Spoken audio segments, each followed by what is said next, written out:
رحلة رقم 1 2 3.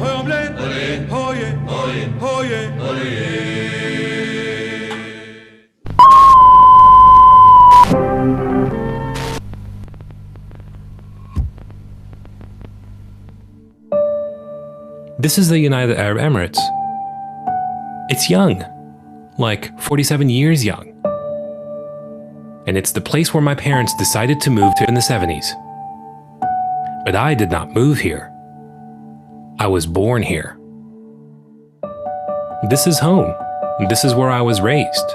And I lived through it all. Volcano Fountain, Channel 33, fishing at the Old Corniche, movies at the Cultural Foundation, seeing the World Trade Center first upon entering Dubai, the old Central Souk, the gold and white taxis, and all the buildings that first came out. I know this place like the back of my hand as a local would. But on paper, I'm not actually a local citizen.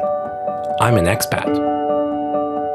Expats make up a staggering 80% of the entire country's population, contributing to its rapid growth in economy, wealth, and its place in the world. And they come from all over the place. I grew up in a church surrounded by Syrians and Iraqis. I studied at an Indian school most of my life. I played football in the streets with kids from Palestine, Yemen, and Sudan. I played in a music band with British kids. I worked with kids from the American schools when I was a youth worker, and I ate dates and drank qahwa in the Marathi people's majlises. And on top of that, my family are both Lebanese and Egyptian. But in the UAE, I'm categorized as one of two groups of people. I'm either a Muwafed, meaning expat, or a Muwatan, meaning local. Typically, a Muwatan is a local citizen, but on the other hand, expats are generally perceived as temporary visitors who have a home somewhere else to go back to in the summer and have very little to do with the values and the customs here. But to be honest, I struggle to call myself an expat. Because I don't have a home to go back to in the summer like most expats do. But I also struggle to call myself a local since I'm not a citizen. So if I don't have a home in the country where I'm from, and if I'm not from the country I call home, then what am I? I never even expected that this was a thing to struggle with. So I thought that there was something wrong with me because I didn't have roots or have simple answers to questions like where home is and where I'm from. But after spending the majority of my life living in this tension, trying to define my identity as either a local or an expat, it finally began to dawn on me. I'm different, and that's okay. But more importantly, what if there's a name for it? For us. A name for us who are not from here, but are not really expats at the same time. A name that describes the uniqueness and the identity, tension, and struggle that shaped our character, that is shown in this small subculture that we've just happened to create. In our work, our art, our ideas, our languages, because it's unlike anywhere else in the world. We are poets, we are engineers, we are filmmakers, we are scientists, bakers, advisors, musicians, journalists, entrepreneurs, athletes, even priests, teachers and nurses, parents and grandparents who long to raise our families and give our parents a place to retire and rest, who long to freely contribute and to participate and to give back and to care and to be part of the success and the prosperity of this nation. And with a still small voice on the inside, with every glance at Sheikh Zayed, we say it within our hearts. He is our father as well.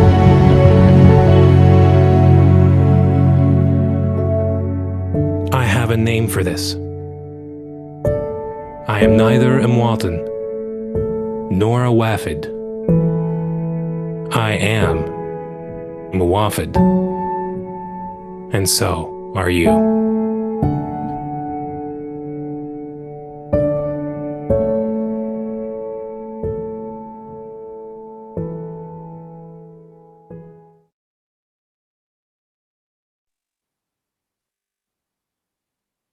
Thank you, Ray. This was very emotional. Are you a Muwafed? This is how I introduce myself or I have started to introduce myself to people in the United Arab Emirates. When when I interact with people, when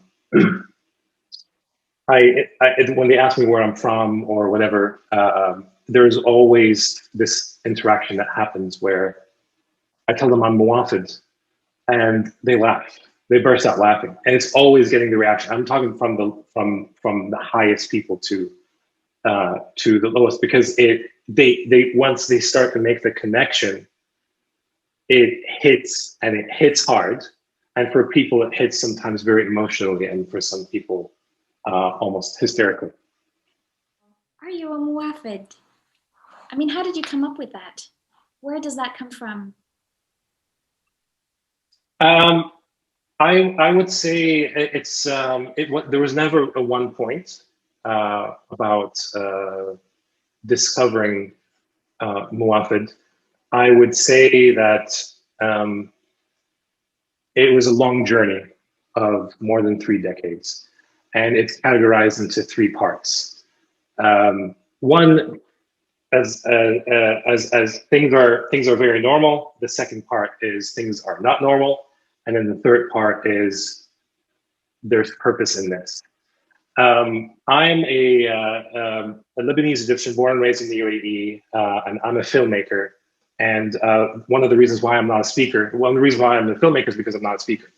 And so that film, this film which is premiered today, is the first time for it to be screened public, and it's been in a private link for about 4 years.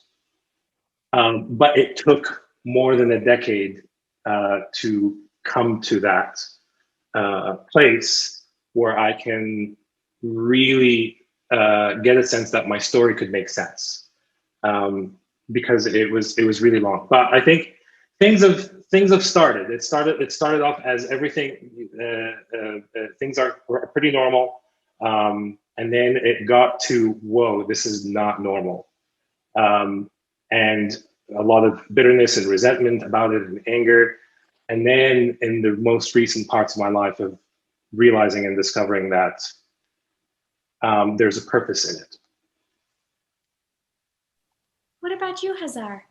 I'm very curious about what you think. Does Muwafed describe you?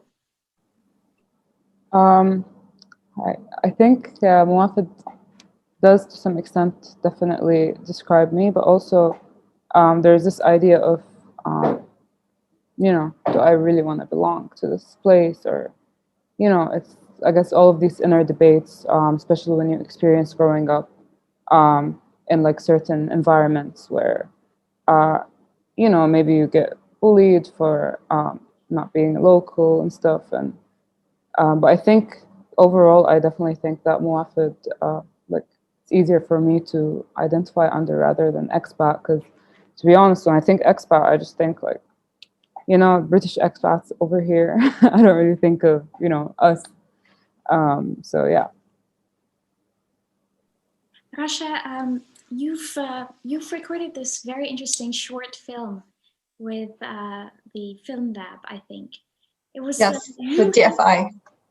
You were having a conversation with your father, and what I found very interesting is what he said, that this is something I signed up for. I was aware what I was getting into, but now that I have kids, it's complicated. So who are you? Are you a Muwafed? I think that's the point where I struggled with, which is why I actually did that short film, because it's the concept of, I've always thought this was my home, and I never had the conversation with my family or distinguished between Lebanon being actually my home. It was just the summer vacation holiday, and then we'd come back here, my friends are here.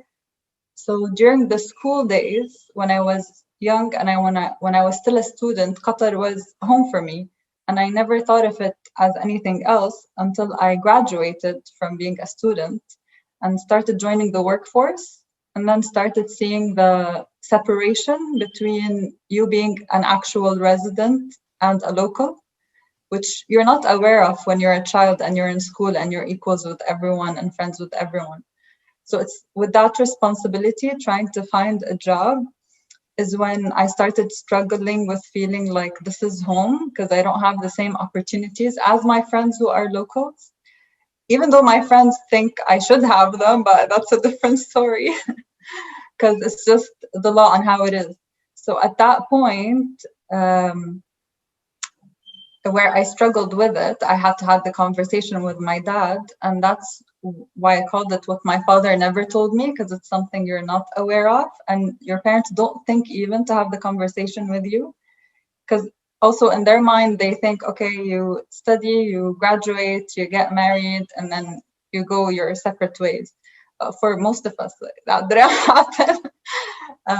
So we had to face these issues of trying to understand where is home. So to answer the question of whether I'm a Muwafed or not, I think to some point I related to this concept of being not really a local, but also not an expat. But right now, like I did that film 8 years ago. Right now, I'm more on the way of trying to go back home, Lebanon, even though I've never lived there, with all of its struggles. So I define more of a citizen of the world, even though that's not how the world is actually designed to be right now. Very interesting you said that, you know, we never had that conversation with our parents. And I don't know if Hajer, if you had that conversation with your parents, because I listened in on a clubhouse room and Hajer was speaking there, and she was talking about the agonies of departure, that goodbye moment. And it was really painful listening to that. So I wonder, Hajer, how do you feel? Are you a Muwafed? Okay, I'm gonna move over to Enes. Enes, you described something very interesting in an article you posted on migrant rights about also this transience, the feeling of being global citizen, not being muwatan enough, nor wafid, but also assimilation, which not necessarily is the case for everyone. You speak with a Najdi accent. You also grew up in a very Saudi neighborhood, and you went to public school. So do you want to tell us about your experience? Yes, I speak Hijazi accent, but because I grew up in Jeddah. Yeah, I mean, I think it matters not only where or when. Sorry, it matters where not only where you grew up in the Gulf, but also when. And I grew up at the time where most likely you're allowed to, or like the public schools were accepting like a quota of non Saudis.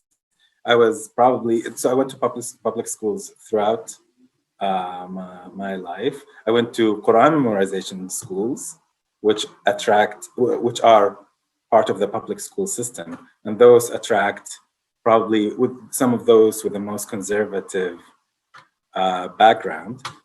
And all of this happened to be also in the 90s, early 2000s. I would venture to say that like the idea of what it means to be Saudi was not even clear among Saudis, and like adherence to certain religious norms can make you part of the community. I also was a very good student, so I actually internalized a lot of the like public school or like state narrative about the creation of the state. I studied. I mean, you study in school, at least in the 90s. You study the Salafi Islam, the version of Islam that Saudis practice, and I also internalized a lot of these exclusivist. I mean, I'm not necessarily making judgments here as much. I'm describing the fact that I felt like I'm very similar to a lot of my classmates. In fact, I actually always took pride in somewhat tricking my classmates into thinking I'm Saudi until like later down the semester, telling them I'm not. That was, by the way, this is only possible, I think, in places like Jeddah or Mecca in Saudi. I do not know about the rest of the Gulf. Maybe Medina to an extent. So this this gave me like a unique perspective in the sense that as a 14, maybe 15-year-old kid in Jeddah, I thought I'm Saudi except by name or like by passport. I would say, looking more back at it, I was more of a Jiddawi or Hijazi than a Saudi. Go for it, Hazar. You want to ask a question? Yeah. I think more than question, I think it's just really interesting that he mentions him, like Anas mentioned that he spoke Saudi as well, and like just the integration into school, because I also went to a majority Qatari school, and you know, I was around the same age, like 14, 13 to 15 years old, and when I was younger, like in elementary school, I think I was very aware of how different I was, and then at that stage in my life, like 13 plus, I was just doing the most just to integrate into, you know, my school and my classmates. So I would only speak Qatari. I don't even know how to speak Qatari anymore, so I don't know how I was doing it. But I would strictly speak Qatari in school, and you know, I was only friends with the Qatari girls, and I kind of internalized that whole thing against like other Arab expats, because my group was so Qatari, and just, you know, I guess they really took me in because I was so like, what would I say, like Qatari washed. They really took me in, and you know, I ended up like turning into a bully in my early years in school. So I went from like being bullied into like just turning into a bully. So yeah, I think it's really interesting. I want to go back to what Anas had said about the moment of recognition. I watched this video yesterday that Vani posted. It was my friend Iman who actually alerted me to it. So it was a short documentary about a Palestinian guy who lived through the Gulf War, and he grew up in Kuwait. He was also not born in Kuwait, in Jenin, but raised in Kuwait. And he said something about the classroom roster that had K or Kaf next to each name, except for his name, it had Ghain Kaf, which is an equivalent of NK, non-Kuwaiti. He said that was the moment of recognition for me, because before that I was Kuwaiti. And when was this moment of recognition? Hajar, can I come back to you? We can't hear you. I don't think her mic is working. I'm adamant on coming back to you, but I'm going to move to Abeedah at this point. Sure. So yeah, I can talk a little bit about how I feel about the word Muwafed. I think it definitely does encapsulate my cultural experience and like the environment that I kind of grew up with mostly, and I identify with most strongly. So for me personally, I was born in the States, but left when I was very young, like 4 years old. And my family's Syrian. I'm originally Syrian. And we moved to Qatar like right away. So I have been in Qatar for like 18, 19 years. And we weren't like, I see this with my other other friends who are from like other nationalities living in the Gulf. Like they would often go to their home countries in the summer, like every summer or something. Like so they're reminded that okay, like I'm actually from this place that I go to every summer, but that wasn't really necessarily the case for us. And you know, instead of that, we just like traveled to like different countries. And the schools that I went to mostly private and like international schools, and so. And they weren't like majority Qatari, actually. Like they were from a bunch of like all around the world. Like I had Indonesian friends, Algerian friends, Yemeni friends, like so many different countries. And you know, we were also from like a similar socioeconomic background. So yeah, we were kind of like united in our rootlessness, I guess. But I'd also add that I think something that's like a bit unique to perhaps me and Hazar's experience is the fact that from a really, really young age, like maybe around 6th or 7th grade, we were like on the internet like really regularly, you know, like it was already like such a like predominant feature of our lives.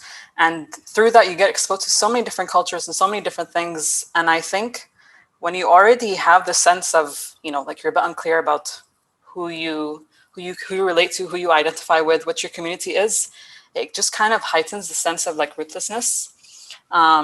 So yeah, I think for me, and you know, I always think about, okay, like, you know, inshallah, when I graduate in a few weeks, and you know, if I travel abroad and everything, and people ask me where I'm from, like, what am I gonna say? You know, like, it's always something that I kind of talk about with my friends, and it is a bit awkward if if as a non-Qatari, you say, even though I've been here like 18, 19 years of my life, I say I'm from Qatar. Like, are you? It's it's not something that people are used to.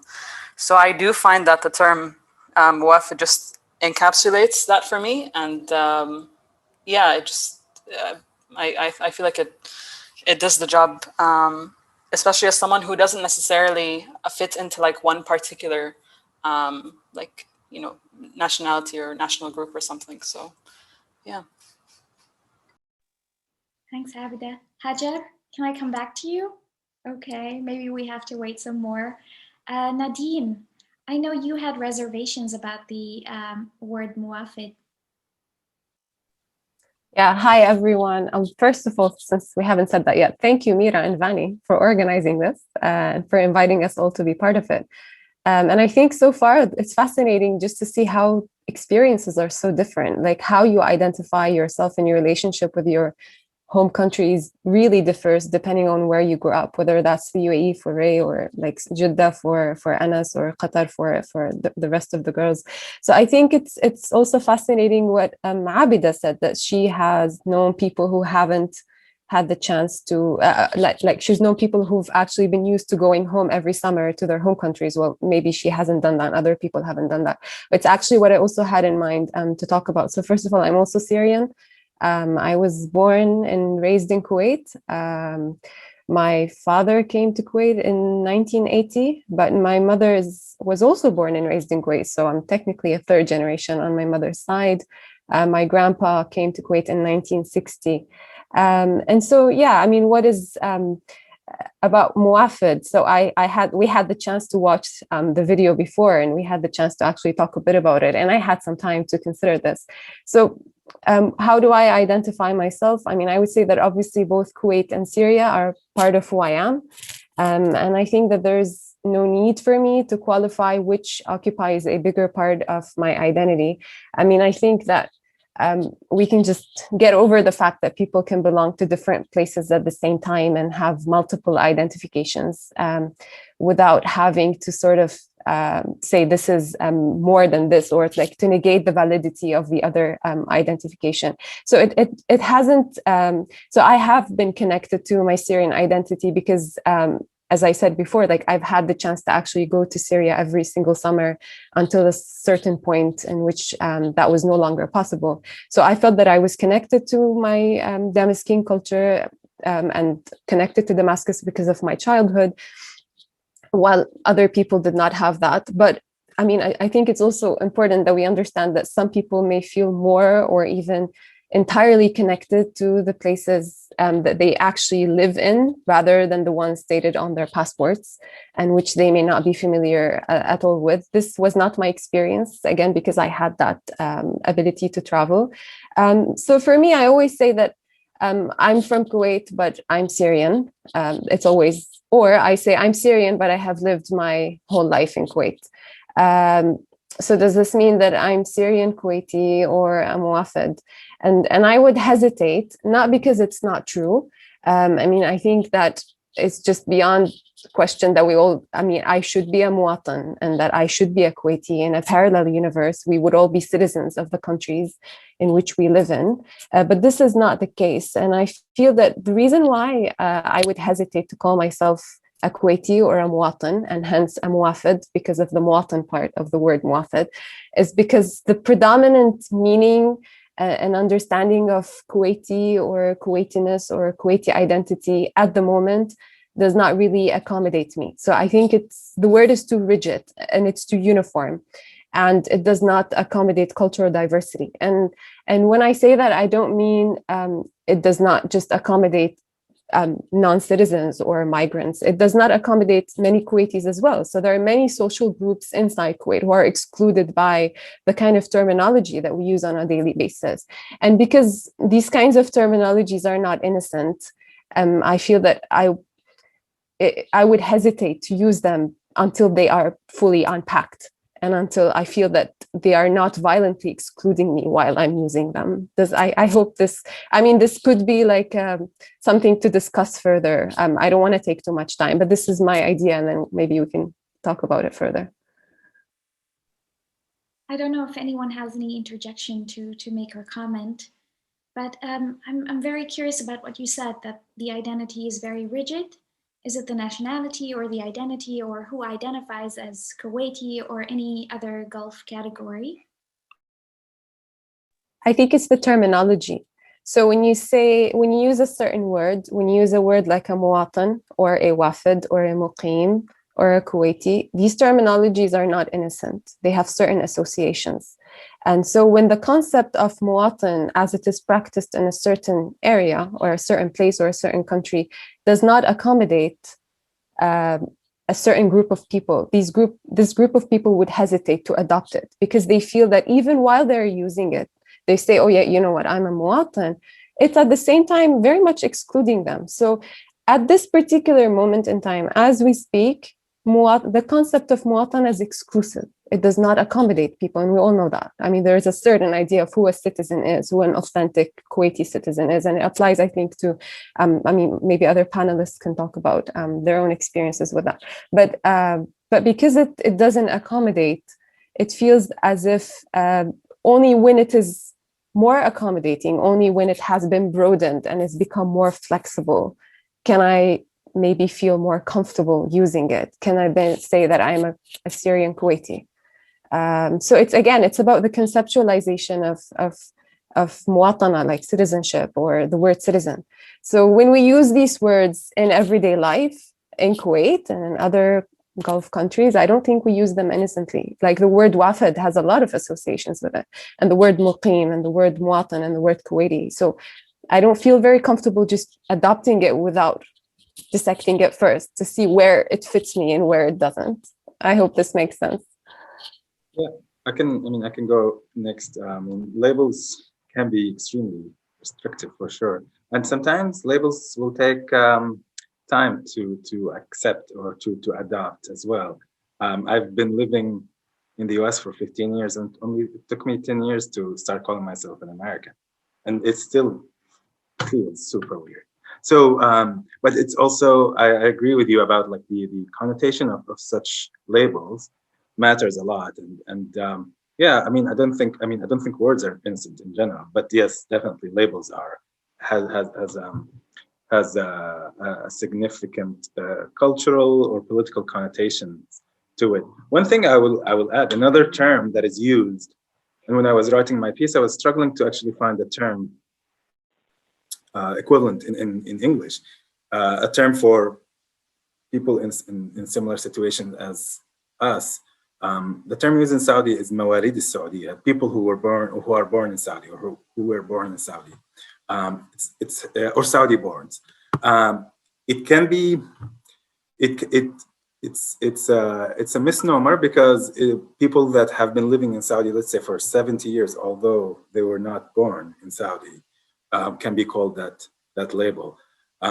And that seems like it's maybe like an equivalent of Muwafed, or like an attempt to reconcile those two things. And it has in it the claim to the land, right? Like Mawalid, so like you are born in that country. So as another term, I never use it myself personally, but I don't know if actually others use it, or in other Gulf countries, something like that is used. I see you nodding your head, Ray. Do you have anything to say? Can you guys hear me? Yes, Hajer. We've been waiting for you. Go for it. Do I feel like I'm Muwafed? I honestly, I don't know how to begin this conversation, honestly, because honestly, whenever I talk about it, I get very emotional. So, so I'm someone who was born and raised in Qatar. I see some familiar faces here. Hi, Hazar. I was born and raised in Qatar. I'm Sudanese, and I've been in Qatar for my whole life. Like, I go to Sudan for like a few months, and then come back and just living between these two cultures, but like mostly, you know, I would consider myself Sudani Qatari, if that's even something.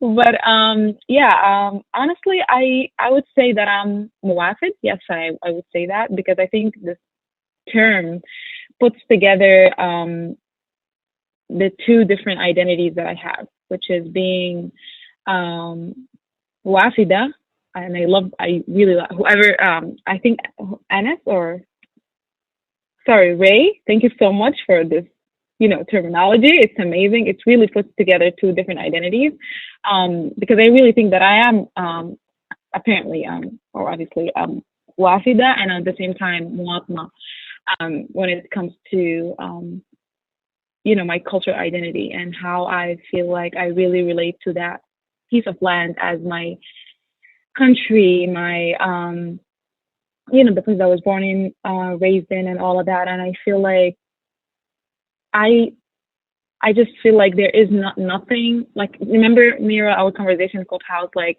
I really do believe that at some point I just came to this conclusion where I don't really think there is any paper or like any documentation that would determine whether I am part of this country or not. It is very tough. It is very, disappointing to understand that even though you were born and raised in this country, but at some point, or like, you're not like, like that, this country is not going to give you, like, you can't country, you know what I mean? Like, you're just technically someone who, just a number, like, you're just from the statistic. And it's sad, like, I was born and raised and all of that. And my birth certificate is a Qatari, and there's like even the flag, the Qatari flag and all of that. And it just, like, whenever I feel like, yeah, I'm like, I really relate to this, place and this country, but at the same time, the circumstances around me, like, tells me something else, you know what I mean? And it's very, it's a very harsh reality to realize. And for me also, like, moving to the States now that I live here, and I think I find it very hard to answer the question, like, where are you from? And for me, it's like, what should I say? Like, should I say I'm actually from Sudan? My parents are Sudanese, and that's my, my nationality, or should I say I was born and raised in Qatar? Or, it's a very complicated, answer. Like, I should give a very complicated answer. But I feel like moving to the States helped me, like I said, realize that it's not necessarily it's not necessarily that we need a paper or a documentation to identify who we are. And no government, no documentation, nothing can determine that. So I'm living in this whole multiple identity. I don't want to say crisis, because at this point I want to enjoy it. So I would say I live in this whole. I want to express it, and I want to, like, be proud of it. So yeah, I would say I'm very proud to be Qatari and Sudani at the same time. Yeah, I talked a lot, but yeah, I hope that answered the question. Thanks, Hajar. I noticed that you and others have talked about going back home on summer holidays, but not everyone can do that. And I remember Hazar saying something about not being able to do that because she's from Palestine. So what about people like her? What about people whose countries, like Syria, for instance, is really just not safe anymore, especially if your political orientation differs from that of the current government? So what about those? And this is not directed at the panel necessarily. This is also a question for the participants. What about Palestinians, especially in this current political climate? So I guess I'm just going to speak from my own experience. So obviously, as a Palestinian, I definitely have it better than other Palestinians, because I at least have a Jordanian passport. I don't have refugee documents. And, maybe I have my grandparents in Jordan. But it's like, no matter what, it doesn't make it that much easier because, you know, I think a lot of Palestinian Jordanians ourselves like never actually relate to Jordan to begin with. So, you know, just going to Jordan every 2 summers for a month and then being called the Khaleeji Palestinian, and you're already facing comments from Jordanians about being Palestinian, because trust me, you'd think that no one cares, but every now and then someone will throw a comment. So just having these two identities there, to be honest, really sucks. And when it comes to Palestinians with refugee documents, it's even worse because, you know, our stay here is temporary. Like your life here, it feels like a contract. Once that contract's over, khalas, like you're gone. And it's like anxiety that you constantly live in a sense. And if you don't have travel documents, or if you only have like Palestinian papers, which a lot of people do, like a lot of my friends here do, where do you go after this? You don't. It's not like you can go to Jordan and settle down. It's like literally, where do you go? I think I don't have an answer to that, and I remember constantly worrying about my friends who this applies to, because, you know, I think growing up here, over the years, you see people whose fathers, for example, got fired from work and they had to leave the country in like a week abruptly. And it's like this person who you spent your entire childhood with, suddenly you're never going to see them again. And it's not a good feeling. And, you know, being Palestinian just, I think, makes it worse, or coming from countries where there's political instability. And mind you, like the political instability, many times, like other countries have contributed to it. So, like, you know, a lot of us are here for a reason. And I think that's a fact that a lot of people choose to ignore. Anas, you're nodding. I have a feeling you want to say something. I mean, on the Palestinian identity as a whole, I mean, it's problematic to begin with, especially if you grow up. I mean, even if you grow up inside occupied territories or outside, it's honestly problematic in so many levels. But I want to maybe link it to more of a conscious state decisions in Saudi Arabia, for example. Though Palestinians with Gaza IDs are in a category that colloquially is referred to as the non-deportables. That also applies to Central Asians and recently the Rohingya, and some way, like one way or another, like for Syrians and Yemenis. But that's not actually enshrined in the law. But for Palestinians, there are government decisions and practices in place that, as a Palestinian, even if your residency expire, you get caught by the cops or by the police, by the security authorities, you're not going to be sent home. But still, despite all these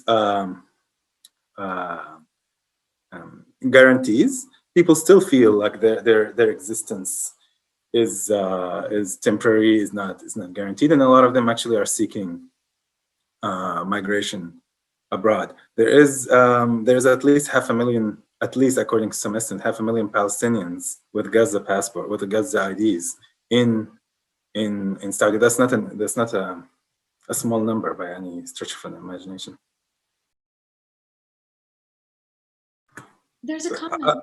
Yeah, I'll just add something quickly. So at the end of the day, I mean, there is a conscious state decision that that's taking this allowing for the stay of these groups of people. So it's not, to me, it's important to note that, and it's not something extraordinary for a state to actually extend protection to other groups.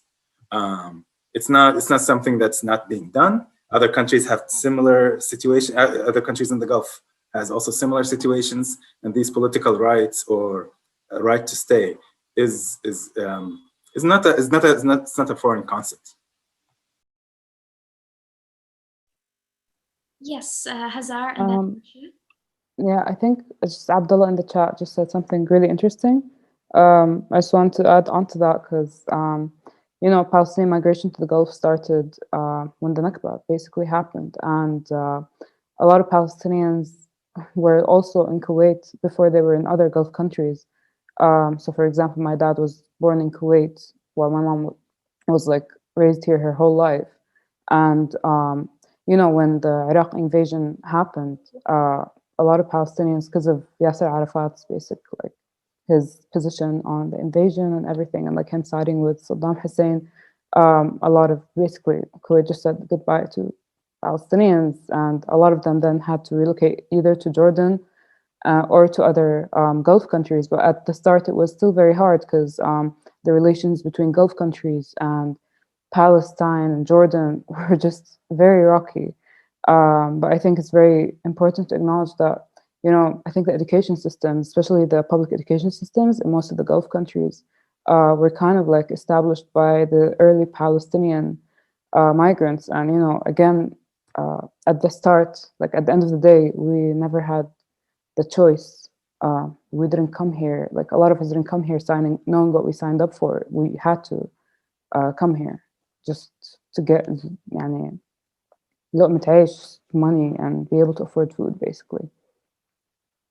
I had a question for Anas, since out of us, he lived in the US and now he has the US passport. Did this add to your identity crisis, or did it make you feel like you found a home, or is it just a travel document that makes life easier, or how did that add to you, or were you after getting the passport? Can you tell us more about that? No, I mean, a lot of these decisions happened through my parents. I didn't have any choice in a lot of these like choices where I lived. It took me a while to actually accept and say that I belong to the US, but the passport is great. I'm not gonna deny that. The fact that I'm Palestinian with a Jordanian passport, and I had been told that if I don't do this by Jordanian authority, if I don't do this, we will take away your Jordanian passport. I'll become stateless just because a security or border control saw something wrong in my papers. So yes, the fact that I have the passport is a great, it gives me a great feeling of security, no doubt. One thing, just reflecting on the fact that I grew up in a country that I couldn't call my own, and going through these crises or mini crises, living in different places. I don't want to live in anywhere else. The US is my home. Washington, DC, like where I was living, is going to be my home. I'm not gonna, like, if I'm having kids in the future, they're going to grow up there, because I don't want, unless I can go back to Palestine. These are the two only options for me. But for now, the foreseeable future, that's the only foreseeable future actually for me. Anas, you said something very interesting about the security of a passport. And we know for a fact that Gulf passports are not very secure because it's more or less a gift from the ruler. And would we really want, I'm saying all of us, citizen Khaleejis or not, would we really want to keep something that is revocable? How does that feel? How do we reconcile with that idea of something that is insecure that we can keep while we're good, well behaved? Can I respond to that? I mean, I think, it's nice to ask, of course, about these kinds of questions, but very often people don't have the agency. I mean, you just pick whatever pathway is open for you. So if you get offered that passport and you have no choices, I think many people would be just grateful and take it, because it's not easy to find alternatives. And I think we as second and third generations, maybe we have more chances to go get an education somewhere and find a way, like Hazar was saying, I think, or someone else was saying, and like Anas has done. But for other people, it's not always an option. And I think when Mira asked me about what like the points we want to discuss for today, I really wanted to bring up class, because I think class is super important. I mean, some people don't even have the luxury of thinking of taking a flight.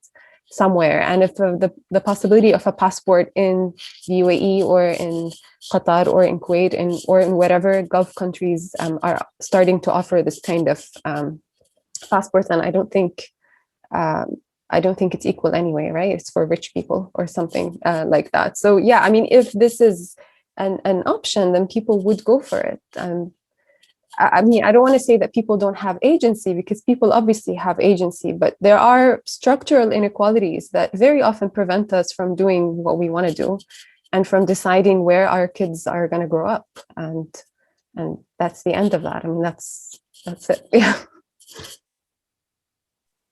Abeedah, please go ahead. Yeah, and just to kind of add on to what Nadeen was saying, I think like a really big anxiety amongst you use the term citizen Khaliji to kind of refer to, people who are, who subscribe to that, ethnicity or whatever. And so I guess for us would be like the non-citizen Khalijis. For us, a really big anxiety is like, okay, what do you do when your parents stop working? What happens? Certain, you're also like not eligible to like certain benefits that can grant you security in terms of like your education or in the workplace or something. So yeah, I just want to double up on what Nadeen was saying. I think a lot of people would kind of settle for that because just existential security is like really important. Like especially now with Corona, like so many people that I know, like who've spent 20 years or like 10 years, even 15 years, like just a significant portion of their life here, and then just they've had to they've been laid off or something, they've had to leave for whatever reason. Like it's really hard, and a lot of people have been like reconsidering the degree to which this was a good investment, given that now they have to start thinking about like now when they're in their 40s and their 50s, they have to think about starting over again in a completely different place. So I think just this existential security, like material needs, like if you follow Maslow's hierarchy of needs, for example, like I think a passport would ensure that. So yeah. So there's this WhatsApp, sorry, not WhatsApp, it's an Instagram. Yes, Ray, go ahead. I think the Muwafed project that I'm founding started about 11 years ago. The question that sometimes comes to me is, why are we talking about it right now? or actually, or more about, Ray, why aren't you talking about, because I've been wanting to do it as a film project 11 years ago, about 10 to 11 years ago. And the idea was,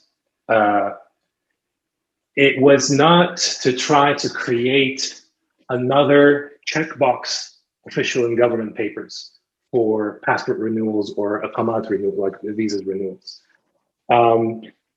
It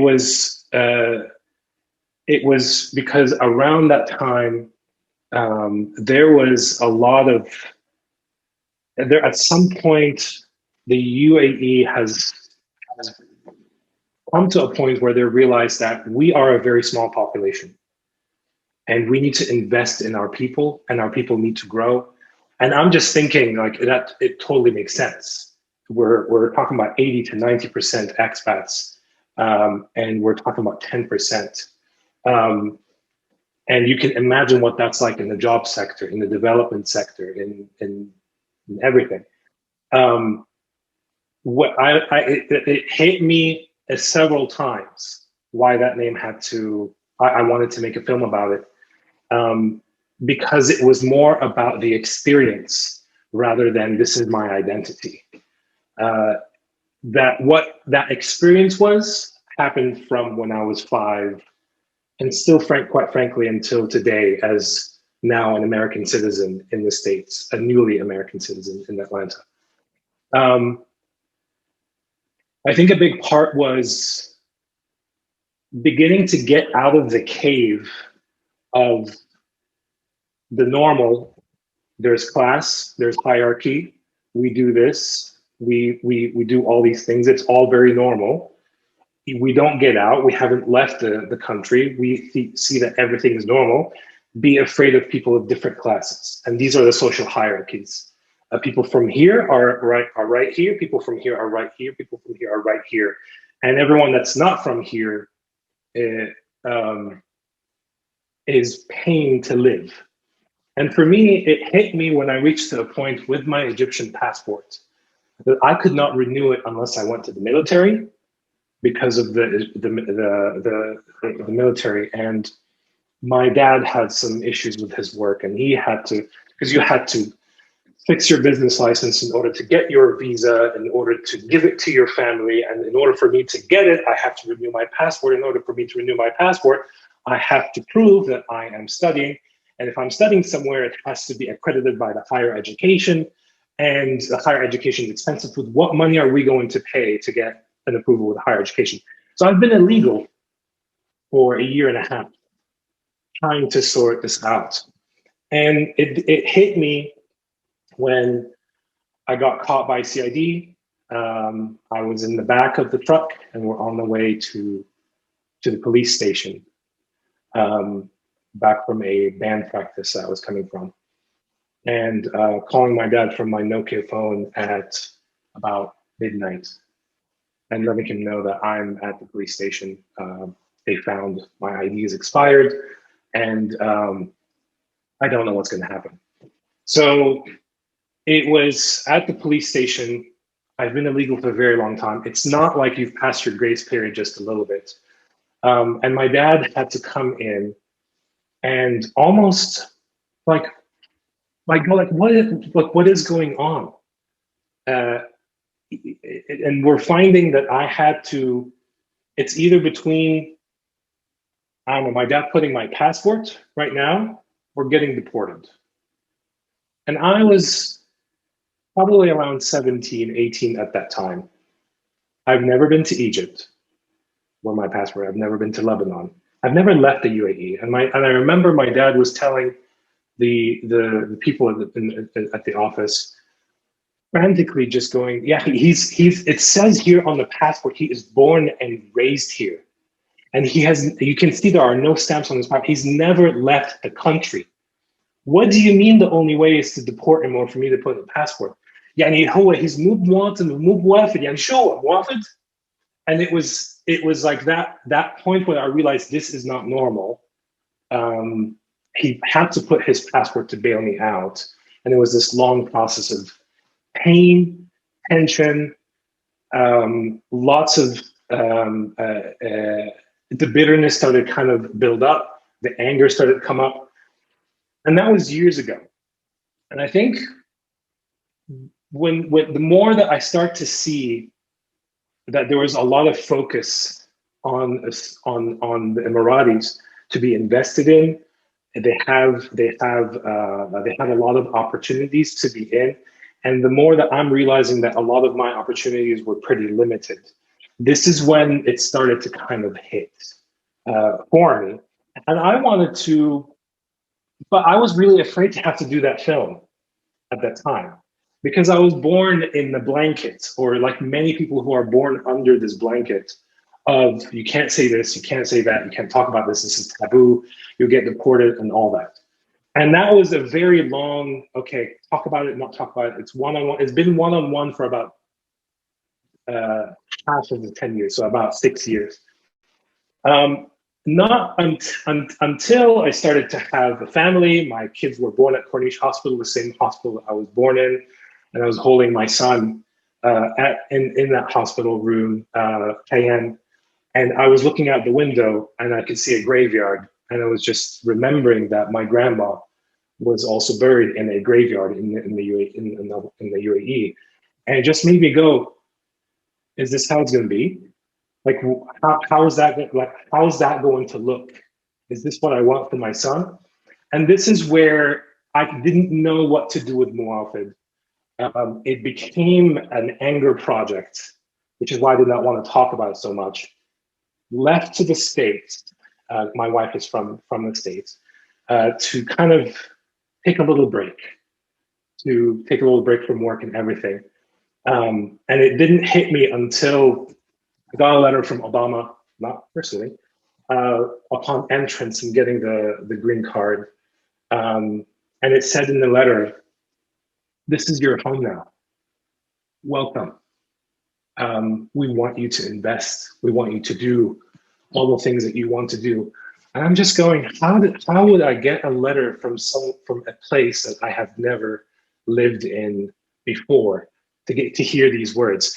And this is where the tipping point happened. And this is for me where it's like, okay, I have gone through the wilderness. I'm in the desert. I did a lot of the inner work. What ends up happening with Muwafed is that it stops right there. It stops at bitterness. It stops at the resentment and the anger. And people try to find all kinds of ways to survive. Being in the States was my desert because I didn't even belong even having a green card. It was the desert that had made me do the inner work necessary to come to terms about belonging. What is identity? Does it make sense? Do I need does passport change anything? Does it do anything? And then I have gone through years of asking questions, and I feel like I have found the threshold that is making me jump into there is a good blessing and purpose in this. Because my phases of life is that being a Muwafed is a curse, and now my phase of life is being a Muwafed is an empowerment and a blessing. And a blessing to who? And this is where my journey has started about 5 years ago. This is where I came back to the UAE and I did a lot of work, and I started realizing the impact that I have wanted to do and the uniqueness that I've realized that I was bringing to the table. And starting to use the word Muwafed a lot more with people. I think I came back to the place that I was afraid of, unafraid, and recognizing and realizing that belonging is a little bit overrated in a sense that it's so old. It's not a new thing to struggle with belonging. In my faith as a Christian, growing up, there's a lot of Bible stories and Bible characters of people leaving their tribes to other places. There are a lot of people who were rejected by their homes. And I'm reminded that Jesus talked about how a prophet is not accepted in his own home. That made me realize that I didn't have to try to be an Emirati or a citizen. I did not have to try to be an expat. But it's not about not trying to do neither. I started learning to play cards depending on who I'm with and never trying to put myself in a box. And I think at that point, when I coming back to the UAE, I went to an Emirati house, and you have to know all the kind of traditions that you're at in an Emirati house. When they offer you food, you have to fight and say no, and try to leave as fast as possible. I just went, I'm going to tap into my expat card and I'm going to say yes. And all my Emirati friends are like, no, you're supposed to say no. And I'm willing to enjoy being an expat right now, although people don't know that I'm not just a regular expat. So it depends on the situation. What has been healing for me is that I've realized I've become a chameleon. I'm a cultural chameleon who is in between, and I can let go of being in a label in a box and instead use the cards and use my cards whenever I want and whenever I need, and to be okay with not having to explain and over-explain the context of where I'm from and why. I don't owe people to explain them the context. And so I've recognized that people in the middle create a fear that you can't talk about this or else you get deported. But when I started meeting with people who are higher up, I realized they're all about inclusion, they're all about tolerance. And it made me realize, oh, we are under a blanket of fear that we were born into, perpetuated by other people who want to make themselves look good. And then in the process, we end up not communicating. That comes back to answering why I made this film. It's because I realized as a Muwafed, I'm not going to avoid and run away to find some other place to stay. And I'm also not going to fight for a place to stay. but I am going to start talking about it to communicate, to raise awareness that of this middle that constantly distorts all of this, and that Muwafeds, being a Muwafed is not a curse anymore. Being a Muwafed is a blessing to you, your family, and to others in your organization, in your companies, in people groups. And it's not that there's something wrong with me. And so I'm coming back to this. This is why I did this film. I suck at speaking, and which is why I wanted to tell more stories and raise awareness to not create a new label that is too exclusive. Because I have realized my story ends right now that I've just created the biggest national video in the UAE called the Year of 50th. And it was one of the first national videos on a national level that had been released with underrepresented population. And the line in the script that said, I know what you have built. I've seen the way that you've built. I put a shot of labor workers because I feel these are the ones that have built the UAE. And so a lot of these people that I brought into this national video that has now 3 million views, this is the impact that this is the kind of UAE that I want to see, an inclusive society that respects and sees that people have built this together. Being a Muwafed is not a curse. Being a Muwafed is a blessing and has a purpose and an opportunity to bring impact to the people that aren't aware of things. Thank you so much, Ray. I don't know what you're talking about when you say you're not you're a great storyteller, great speaker.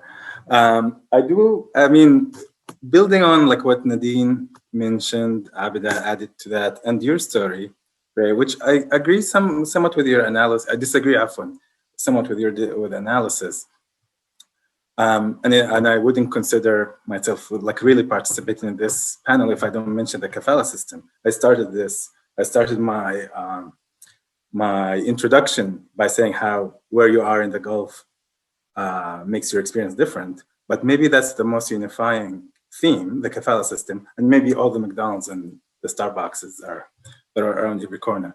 So this violence, mini violence, whatever you want to describe it, these feelings of class differences is perpetuated by the state, by instituting those systems that actually determine the class in the country and determine who has the right to stay or not, and links your basically make you precarious, make you disposable, like easily deportable, and of course different groups will experience this differently. But it is in a sense, it's coming from, there is a conscious decision to maintain these system, and these system maintain class differences and the distribution of wealth and over abuse of labor, overworking of labor, and commodifying labor power. Thank you, Innocent. That's actually a really good point. If I was just going to say, we had a pre-panel meeting before this, and I felt like, man, I think I would rather listen to a lot of the people here talk, because it made me realize that this is so layered and complex and is very different in different places, like you were mentioning. It's so different, and to recognize, because I was going, having the word Muwafed needs to be, I would love to, it needs to include people, but actually it doesn't, because it does not apply to a lot of people. And then you have the kafala system on top of all of this, which is a completely different and a separate conversation panel in itself about what that does. So I recognize this is such a nuanced, niche conversation that probably should not be treated as a blanket, because it is very complicated. I I want to revisit something you said about resentment and bitterness, and I want to ask everybody else. This is a very valid sentiment, and I want you to guys to reflect on that. I mean, we never talk about these things. These are things that often are said behind closed doors, so as not to quote unquote offend. But I think it's important to reflect on that and to kind of like open up about the microaggressions, as Anna said, that many expats generally are subjected to, especially when you're a second generation or a third generation non-citizen Khaleeji, and home is so elusive. Can I respond? Yeah. Okay. So you say resentment, and when Ray was talking about resentment, I'm like, yes, because when we first started discussing this panel as well, resentment was on my mind, because very often, but then I was like, oh, maybe we shouldn't start with resentment. But I mean, I did start negatively in a way, but yeah, I mean, so resentment is the kind of feeling that really is always there. And I would be very honest and say that very often my experience of Kuwait has been filled with anger. There's just so much suppressed anger at not being able to do things. And of course, there are a combination of factors that come into that. So we have to, I mean, we mentioned class, there's gender, there are so many things that really affect your experience. And there's Kuwait, and Kuwait could be different from other Gulf states. So, but the thing is, so with resentment, what I liked about what Ray said is that sometimes you have to distance yourself in order to sort of understand. And I had the privilege of being able to do that, because I personally was able to leave Kuwait and to come to the UK to do my master's and then eventually my PhD. And it is during these years that I was able to think clearly, not very much, but like relatively clearly, of the kind of situation that I've lived in Kuwait. And I think this distance is important because it lets you think. Otherwise, what I also wanted to mention about resentment is that very often migrants, not my second or just first generation migrants, very often try to distance ourselves from the way we feel about certain issues, because I think of it as a kind of like a defense mechanism. You know that there are certain rights that I should have. I know that I should be a muwatan, for example, like as part of, we started this conversation, like I know I should be a muwatan. I know that I should have these rights. I know this and I know that, but also part of me just like deliberately distance from these kinds of conversations, simply because resentment is exhausting. And while you can work with that, if you're a filmmaker and you work on that, or if you're an academic and you work on that, or you work in a kind of an organization where you're involved in migrants' rights and you can work on that. But if your everyday life is all about resentment, it's very exhausting. And sometimes we find ourselves, I'm talking from a subjective experience, it's not a political conversation. So just distancing ourselves, because it's too tiring to constantly be thinking about what should be my right and why am I not getting the things that I want. If this is not a conversation, I think, about being political and about advocating and about, if it was, then I would say resentment is important to be always there. But if we're talking about subjective experiences, and I would think that from my experience, a lot of the people I know, including myself and my own family, would just find it a bit easier to detach, because detaching could be the only way for you to navigate the kinds of exclusions that you're subjected to on a daily basis. And detachment is the only way that enables you to appreciate the belonging that you have and to appreciate the sort of the good sides of your experience while trying to overlook the other sides. And yeah. I'm very curious to know, do you think citizen Khaleejis are aware of these issues? Are they curious? Are they indifferent? What is your perception of their interest or apathy towards all these issues? I have realizing that has come in very gradual process, because a lot of times in the UAE, it's a bit difficult to socially interact with citizens, because generally everyone has their own club. They have the British club, they have all these places, they have this nadi, they have the churches, they have all, and so people don't normally interact and dialogue that much. But I've had the opportunity to create a project called the Abu Dhabi Awards that made me go to people's houses and to interact and get a sense of where things are at. And like I said, I found that there are layers of what people think and how they view it. And I've had conversations with people that have blatantly said, in a way that, you know, you guys are using up our resources. You know, you actually have a choice. I don't really understand what you're whining and complaining about. You actually have a lot more choices than us, you know? And that also made me really think about, like, what do you mean that we have more choices than you?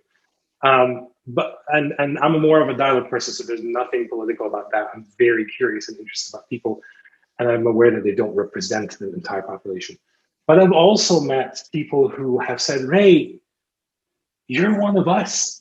We see you as one of us. And that has been a blessing to hear. Although I do know, and I do realize that they probably don't realize that when you say you're one of us, thank you, that's so sweet. Keep saying those words.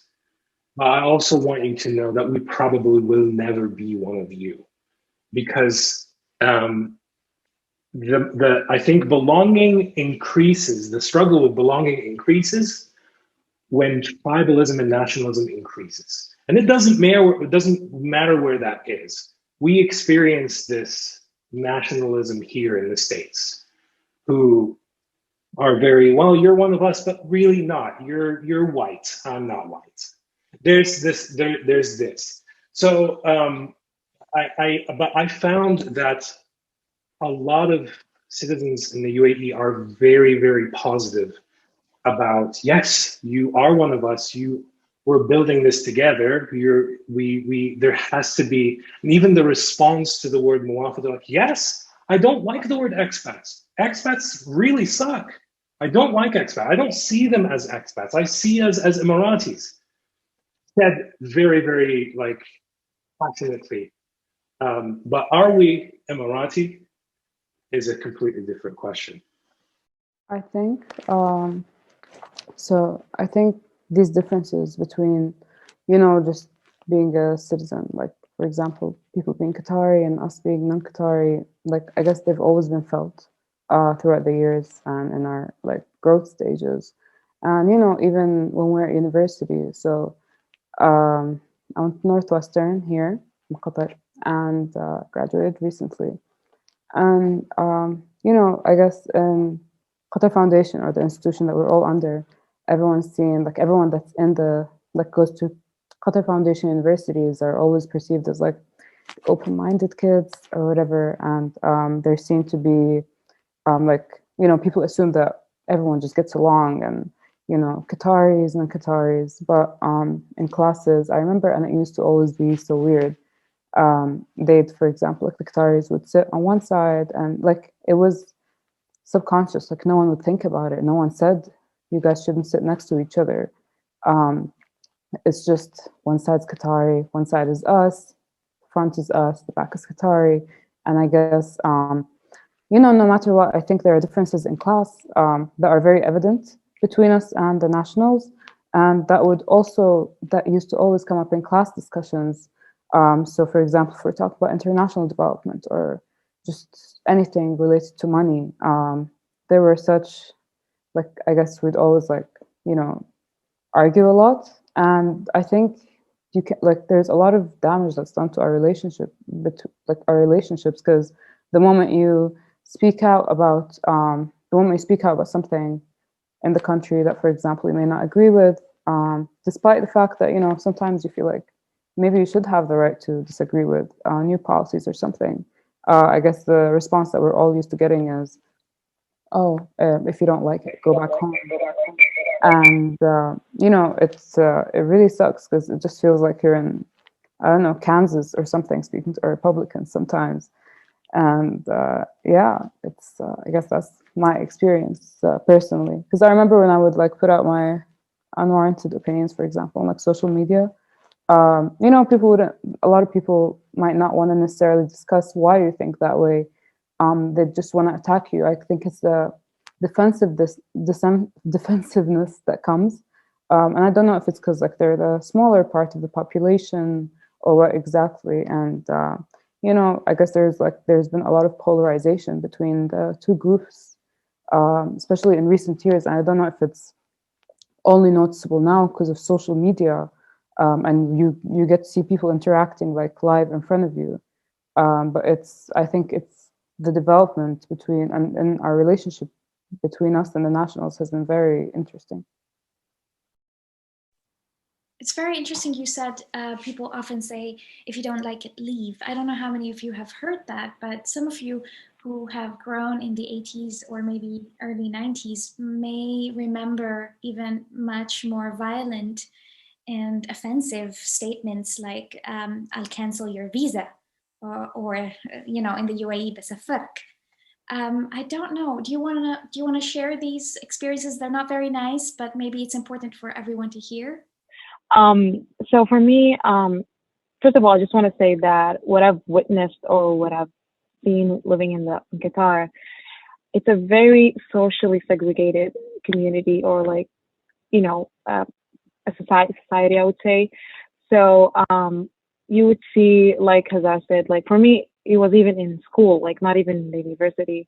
The Qatari girls just hang out with each other, and then the other, like me, like as a Sudani, and I basically I have a lot of different friends from different backgrounds. So like all the Ajanib kind of you know, group, we would just stick together, and sometimes I just go with my Sudani friends, and then, you know, it's like for us it's just we know that the Ajanibs, or like Nabiyat or Al-Banat, like the girls that not necessarily Qatari, they just get along more. And then the Qatari girls, they don't even want to acknowledge the fact that I mean, they don't, like, I do have Qatari friends, but like it's just because I've been to school with them, like after like you were in school with me, but I wasn't really a friend with them while I was in school.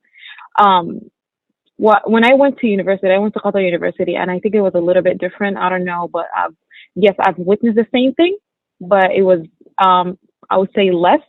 But in general, like I said, it's a very segregated, socially segregated community. And speaking of the experiences that I've witnessed, for example, it wasn't even in the 80s or the 70s. It's just something that was, you know, like very recent. Like I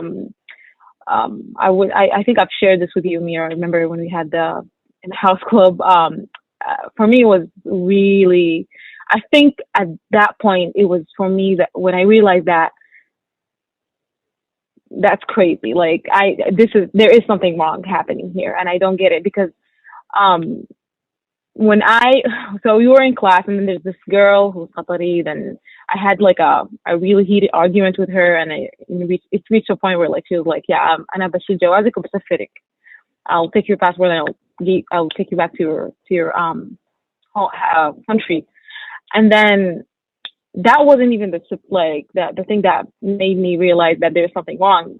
What made me realize there's something wrong is that the fact that my parents, or I would say specifically my mom, was when I came back home, she was freaking out, literally. And she just kept saying that, you're crazy. What if something happens and like it's a fudu abuki, and then we will have to go to Sudan and all of that? I'm like, what are you talking about? And I really thought that she would be like, I'm sorry, and she will go to the school and talk, and this is not acceptable and all of that. But she was so angry at me, and for me, that was the point where like, yeah, that's definitely not okay. Like, how would my parents or my mom would say that to me while I'm coming home for her to basically let her know how upsetting that was, and for her to tell me that, it was like crazy. So now I'm older, I'm realizing how it was for her. She was just afraid of the fact that in any moment that whoever in charge like can take our, you know, passport and just basically send us back home or send us back to Sudan, which is a country that I've never lived in. But I only know the little Sudan that we have in our house, which is the food and like the culture and like the stuff and like the traditional stuff, but I've never lived in Sudan. So for her to say that, again, it was really shocking. And it just like, it's something that I would never forget. And like I said, it's just something that made me really, made me realize that, for the older generation, I would say it's very scary for them. You know, they don't look at it as, they come to Qatar, for example, and they work and do their best, and they know that they're going to go back, or like they have this mindset where like, this is not our country. At some point, we're going to go back to our country. But they will avoid any kind of trouble or anything. And even if it's something like this, like, yani, I don't know how to put this in English, but something very messed up like this, when your kid come to you home and then tell you about a very racist experience that they've experienced, and then they're like, yeah, don't talk about it because we don't want to go back home. So I kind of, to add to this, I used to envy, like, before I moved to the States, envy those who, let's say Sudani Americans who are, even though they face this kind of racism, apparently, like every person of color in the US, but at least you have the right to claim the country. Like, no one can tell you, like, there is racism, but there is no xenophobia, I would say. Like, especially if you're like a citizen. Like, you would see some people, like white people, saying like, oh, go back to your country, all that. But like, really, in documents, no one can tell you anything because you can prove that you are from this country. But for us being, let's say, a Sudani person, and also being a Black person facing racism and also xenophobia, so it was, for me, it was like, wow, it is just like too much, you know what I mean? So I don't know, it's a lot. It's for me, I think, yeah, there is a lot of, like, specifically this experience made me really realize how the older generation, they have this mindset of like, yeah, yani, just do the job, do the work, and send money back home and take care of everything, and let's avoid any kind of trouble. And for us, it's like, no, this is actually my home, and I don't get it. Like, why would you do that, or why would you say that? So I think, yeah, I think for me, this is where I come and clash with my parents when it comes to, you know, like, whenever something like this happens, they think I should just let it go. It's not a big deal. بعد من المشاكل احنا ما عايزين نرجع السودان, like, it's not stable there yet, like, من كل النواحي, like, from different aspects. So, and for me, it's like, no, you know, like, I don't think anyone can tell me that, or especially with our young generation, the woke generation, I guess, and not letting anyone basically tell us who we are and where we belong and all of that, even if it's something that as serious as, you know, living in a country where we can't claim it, you know what I mean? So I don't know, I've talked too much, but I hope I made sense. I'd like, from what I'm listening to, I've been here in Qatar over 30 years, and I haven't had any of these experiences. So this is actually new to me for someone who has been here for so long. Actually, my friends who are Qatari are surprised by me saying this is not my home. I have to actually explain to them what it feels like for someone who is Lebanese and having lived here their whole life, reaching this age and wanting to go back home. I have to explain this to them so they understand, because they feel like I belong here and I should be here. So I haven't actually, I think I'm blessed to haven't had these hard experiences. The only time I ever heard negative comments like this were when I posted my film on YouTube, but it was from strangers who would say, you're only here for work, you're here to take our money. and from my position, I'm not here for work. Actually, I was born here, I was raised here, I've lived here my whole life. I didn't even know that people came here just to work and make the best out of their lives for their kids and their families. So that's why I was smiling, Vani, because it's like a whole other experience. My friends are more in denial about this not being my home than me, and they're Qatari. One of the participants said something very interesting about citizen Khalijis always bringing up gratitude and getting angry that you're not grateful enough. Has that been any of your experiences? Yeah, I mean, that's I would say it was I wouldn't say a daily occurrence, but it was a frequent occurrence growing up. Going to public schools, it doesn't necessarily have to be direct. It can be indirect, and it's not necessarily at one person per se, but in the daily interaction with citizens, and like I think like Hajer mentioned, when there is some tension, that idea of I'll deport you comes up. That happens. I mean, I'm privileged enough to know that my parents are not going to be deported over a fight with another Saudi kid. But this is a daily occurrence that's not just like from the 80s, like a relic from the 80s or 90s. It's happening today. I mean, the number of taxi drivers that I spoke to here that told me that they were threatened with deportation, the absconding or balag al-hurub, absconding reports, runaway reports. Those are deportation sentences. So these things happen on a daily basis.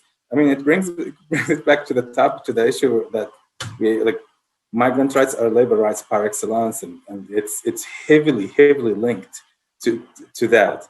I started myself like thinking about this topic and working in my field as an advocate for migrant rights, but I'm more shifting toward the topic of labor, because at the end of the day, actually, that's what was like where it revolves around. And as I'm listening to all of this, it's very important to. I sometimes find myself going, what does it look like to just take a step back and see the bigger picture? I don't think there's going to be a generation like us and like you, because I'm listening to these conversations and I'm going, I'm tying the Black Lives Matters here in the States. I'm tying the whole waking up to being able to stand up for yourself and speak and not have to take the oppression anymore. We're one of the generations that have experienced our region go from being a third world to second world to first world in a few decades. One, we did not have, things have gone so fast that we haven't reflected and mourned what is going on, and the losses and losing things and gaining new things and having to work so fast and make new laws for it to work out. And then by that time, we're already having a very woke conversation about such and such, and it needs to be very equal. And it didn't occur to me that things are both slow in a sense for it to pick up, and at the same time, it's so fast that things are going really, really fast. It's just very interesting when it comes to having to demand rights. And so one of the things that I'm finding is that a lot of times it's very easy to stay silent. I've heard of stories where people were very, very close to getting, they've been around for 40 years in UAE, more than me. And they have never been offered a stay or anything. And then they've reached the point of their life where they've reached a point where it doesn't make sense for them to live as an expat. There was a very simple, someone decided to go and talk to this person who talked to this person in this majlis and just ask, can I have citizenship? Or vouch for the other person, can this person have citizenship, please, Your Royal Highness? And they go to the courts and the people, and this person got citizenship.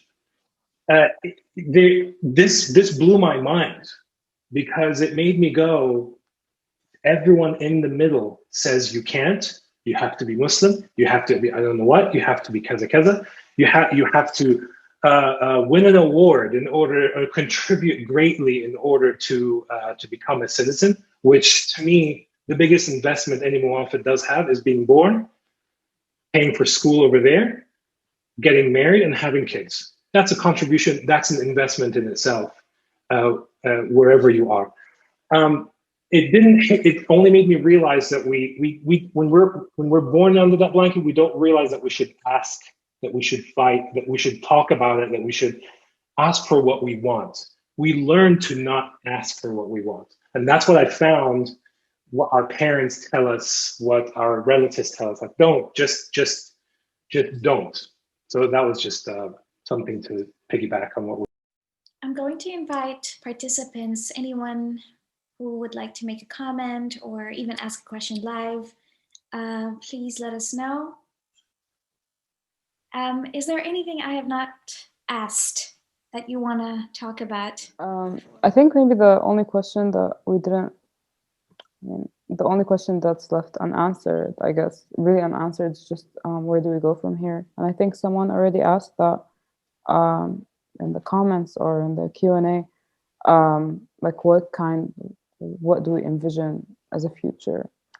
And like maybe I guess the audience maybe can participate in this, you know, what they think the future could like for Muwafideen or Arab expats, like whatever you want to call us here in Gulf countries. I think this conversation is not over, and I think this is a conversation starter.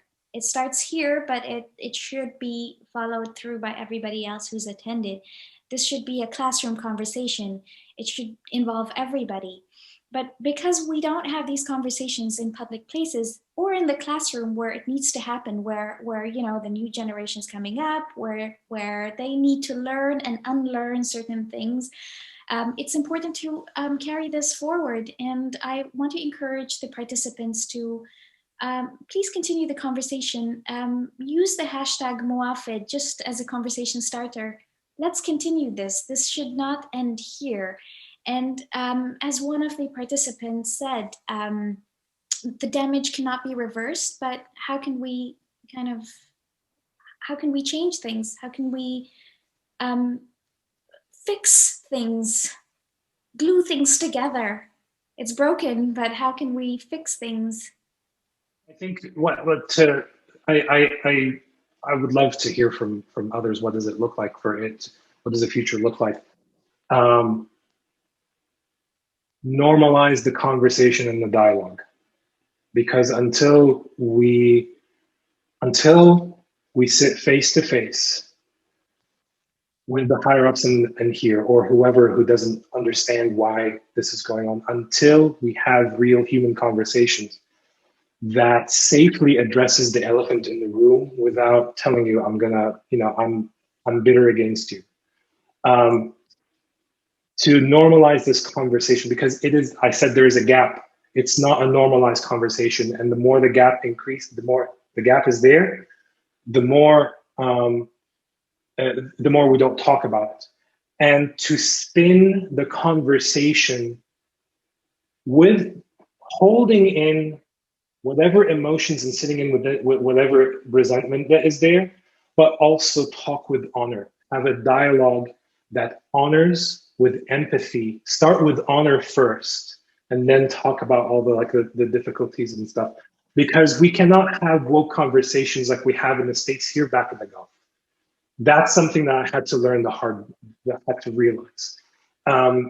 It has to start from what kind of cards need to be played here right now in this field. Be aware of the system, use the system to starting with honor, and the rest will be listened. And that's why the Muwafed video has come out. I was able to find the positive, not sugarcoating.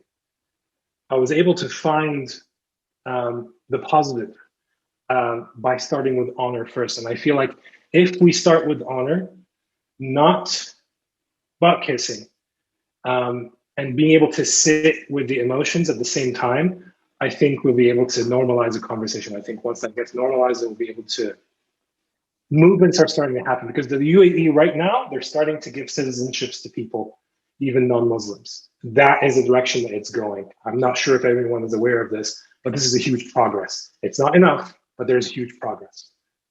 I don't want to end on a negative note, but I think what one of the comments that were mentioned, and I was typing my comment everywhere, but I was just typing a yes, exactly. So I missed it. I don't know where it was. About like it can't be apolitical, and I mean, obviously, like we cannot just fix people's attitudes and racism and xenophobia and like these kinds of gaps that exist in reality cannot be solved if structural inequality is still there. So I mean, I think both have to happen. The conversation needs to be happening both when it comes to advocating for rights and advocating for equality, and also for the kinds of accepting difference, or whatever cliched way I can talk about it now. But yeah, I wanted to say something, but I missed my point. Yeah, about the need. Oh, Rasha has to leave. Should I give the floor to Rasha first? And No, it's okay. yeah, Continue, Nadeen. okay. Thank you so much. Thanks you, for Rasha. everyone. I have to go. Bye. Yeah, just very quickly. So about like the need to have these kinds of spaces, but I keep thinking of privilege, that it's a privilege for all of us anyway to be able to have this kind of conversation today.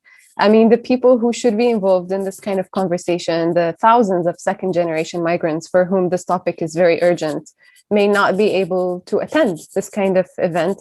Well, first of all, COVID made it possible to have it online, but also, I mean, I keep coming back to this idea of there are certain things that really prevent these conversations from happening. People don't participate in these kinds of conversations, these kinds of goodwill spaces where people get to know each other and accept each other simply because they cannot. There are time restrictions, there are class restrictions, there are so many kinds of restrictions that prevent you from being part of these spaces.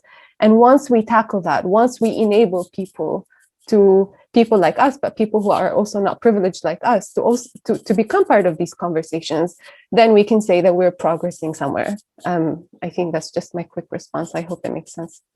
Oh, sorry.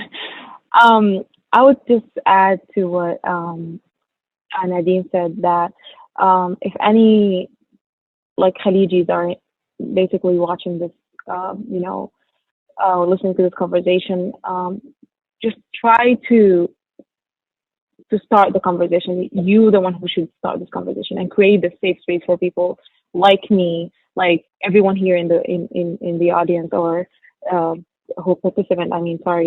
To basically be able to share this, to share their thoughts on it, and I think it's important to know that it's gonna be different when you guys start this conversation, because you're the people who are we want you to understand what we're going through. So that's all I want to say. Like, for example, if you're Qatari here right now and you're able to basically you have friends from different nationalities, or like they were born and raised in that country, and you know that they're part of this country and they're part of the society that you're in, just try to open and create a safe space for them to open up and discuss. I wouldn't say uncomfortable, but it is kind of uncomfortable for some of the. I don't want to generalize, but a lot of the Qataris or Khaleejis in general. So yeah, that's just my point. This is my desire is to meet more Muwafeds and get to know more stories like yours, because I feel like need people that have gone through the journey in order to have these conversations with them, so that they become aware and take ownership of their story, and to not have to wait to talk to someone else or to get what they want. And I don't know where we're at with the documentary, but that's the dream, that's the desire, is that to create something that helps them normalize what they're saying about themselves and their lives first, and then be able to take it a step further, and then for it to be normalized and viewed. I will just add a quick note, and I think Nadeen, you summed it up very, very beautifully. The situation, or that's the status that I operate from within, is a status of concern. I feel like I belong to this part of the world.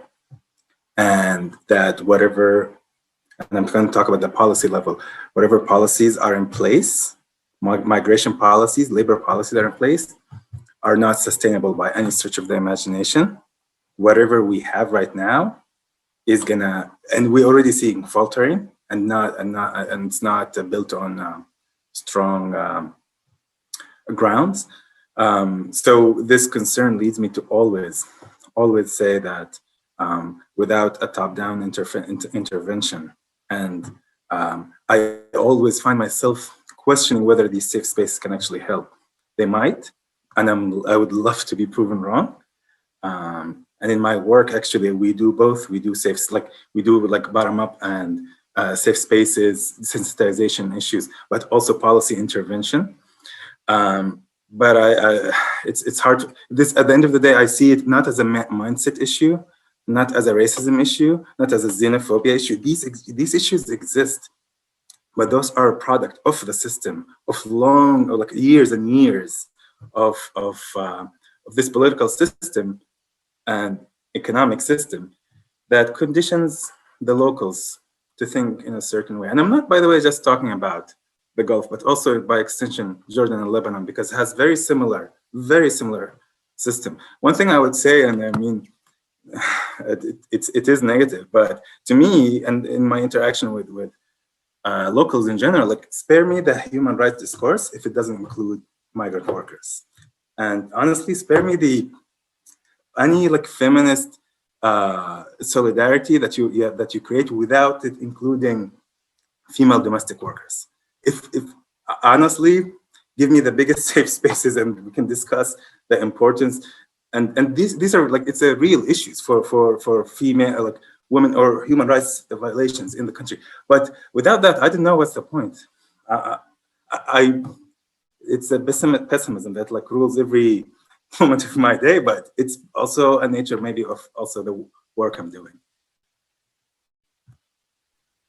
Thank you so much. Yes, that was such a great note to end on. You're right. I mean, the classism of this entire conversation, where you exclude certain people because they don't fit in that neoliberal kind of subjectivity that the state wants to extend belonging to.